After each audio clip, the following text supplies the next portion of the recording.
আসসালামু আলাইকুম, সবাই কেমন আছেন? আশা করি ভালোই আছেন। আমিও আল্লাহর রহমতে ভালোই আছি। আজকে রান্না করব চাপা শুটকি দিয়ে ছোট ডাঁটা, কাঁঠালের বিচি আর আলু আর এই ডাঁটা শাক দিয়ে শুটকি রান্না করব। এই রান্নাটা অনেক মজা হয়, আমার মার হাতের রেসিপিটা। পেঁয়াজটা ভালো করে ভাজা হয়ে গেছে, এখন মশলা কষানোর পানি দেবো।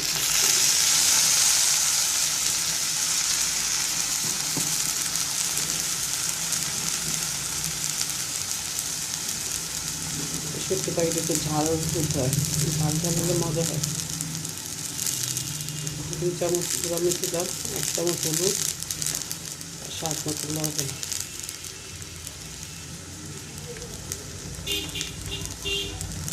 ধনিয়া, পেঁয়াজের সাথেই রসুন দিয়ে দিচ্ছি।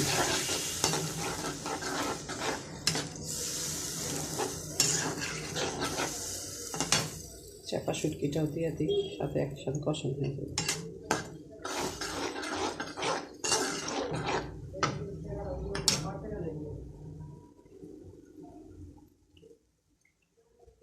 এভাবে রান্না করে খেয়ে দেখুন, অনেক মজা হয়।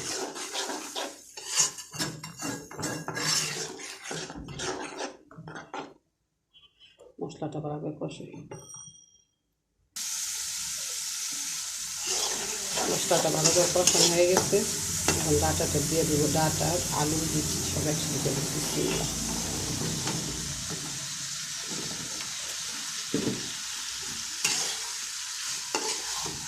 এটা ছোট হয়ে গেছে,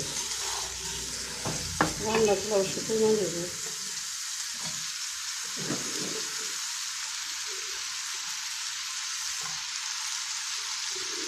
এই শুটকি তরকারিটা এই চিকন ডাঁটাতে রান্না করতে হয়, মোটা ডাঁটাটাও মজা হয় না।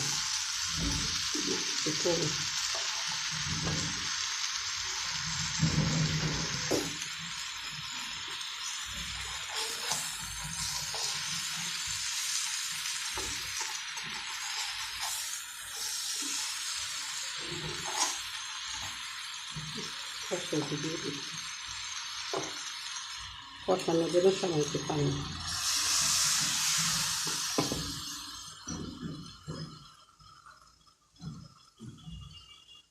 ডাঁটাটা একটু হালকা সিদ্ধ হইলে তারপর শাকটা দিয়ে দেবো।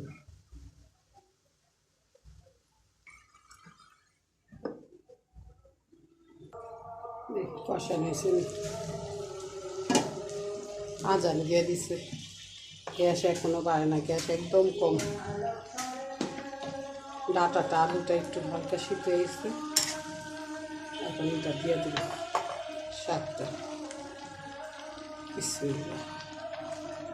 কড়াইটা ছোট হয়ে গেল, একটু বড় করে দিব কিনা, একটু বড় করে নিয়ে আসি। কড়াইটা ছোট হয়ে গেছে, বড় করে একটা দিই। বিসমিল্লাহ। কড়াই পুড়ে গেছে, শাকটি দিয়ে দিই, সুন্দর মতো হইবে।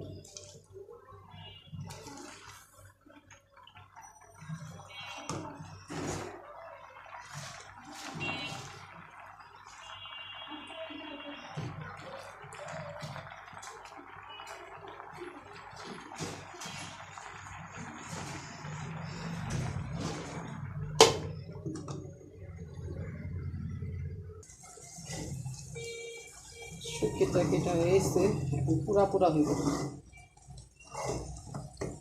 পানিটা একদম শুকাই গেলে এটা দেবো।